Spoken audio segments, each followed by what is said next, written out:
Hey guys, welcome to Module 3. This is going to be a quick one. This is about designing. It's going to be a quick one, but this is super, super important as well. So pay attention, make some notes, take some notes, and if you have any questions other than what we have here, if we forgot to mention anything at all, feel free again to hit us up, let us know. Design is very important, so let's talk about exactly what you need to know. What makes a great design? In my opinion, having a great design is much more important with necklaces than it is with t-shirts. I don't know if you guys can relate with that, but you can get away with some pretty ugly t-shirt concepts if the concept is really good. But it's not that easy selling an ugly jewelry piece. Jewelry is fashion. T-shirt isn't, it's fashion, but it's not fashion like jewelry is. So a necklace, I think you have to really like be pay attention to what you're doing with your design. Make sure you have a good designer. Like seriously, if you have a good concept and your designer sucks and they don't really know how to bring it into life, you're not gonna sell anything. So you gotta have these pieces of the puzzle lined up here. So that's why I really think this is a quick but very important video. So again, you can get away with some ugly t-shirts if the concept is good, but it's a lot harder to do that for necklaces.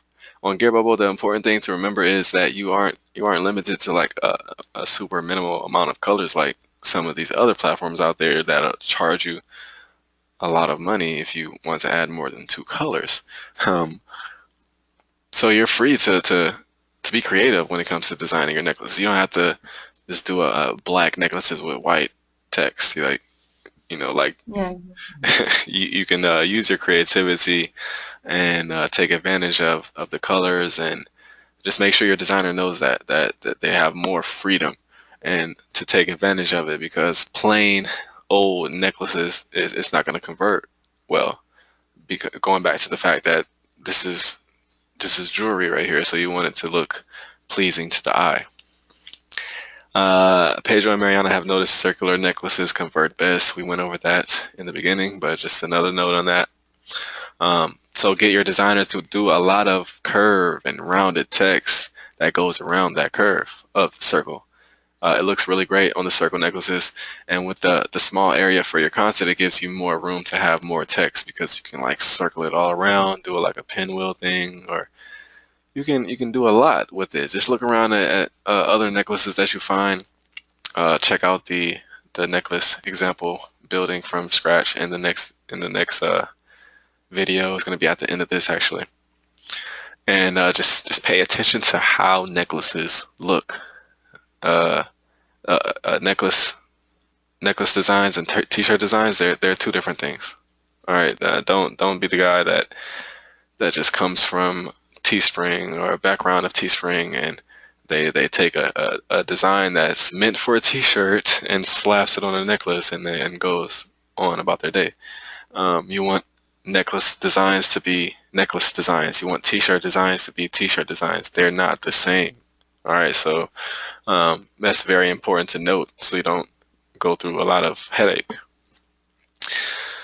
So remember, necklaces and bracelets are more of a fashion item than t-shirts, so you want to have high quality designs. Circular designs convert best, and you want your designer to understand the difference between designing a t-shirt and designing a necklace.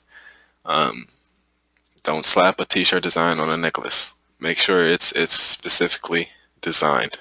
An ideal situation would be to have one designer dedicated to tees and one designer dedicated to necklaces. Some of my students have it set up like that so they don't have to clash the two. So um, that's an ideal situation. That's how I have it set up. I have someone that's a specialty in tees, and then I didn't want to actually get them away from what they were doing, so I had to go look into hiring another designer to add to the team, and I'm gonna have them focusing 100% on necklaces. So those are the points there on the necklace design, bracelet Yeah. design, net. Another point.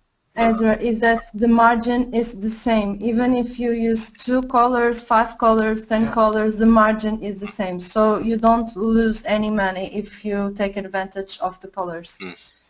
So keep that in mind, that you want, like Ezra said, a really fashion jewelry, really good looking. So use because we already worked with some designers that made the design as they are used to make a shirt with just 2 or 3 colors, and then they said, oh, I thought because of the prices, here is not that problem. So Right. take advantage of the colors. Right. Keep that in mind, guys. That's crucial as well. I mean, everything we're talking about right now, really, in this course, is all of the crucial things. So you're gonna hear me keep saying that's crucial, that's essential, but it really is. Like, make sure your designer knows that, and we know that finding a good designer is not easy. So we're not gonna act like it is. But when you do find a good designer, just make sure you hold on to them, treat them right, treat them good, and just make sure they understand this difference between the two. If you have a designer that's going to do your necklace designs and your t-shirt designs, that's fine. Just make sure they know the difference between the two.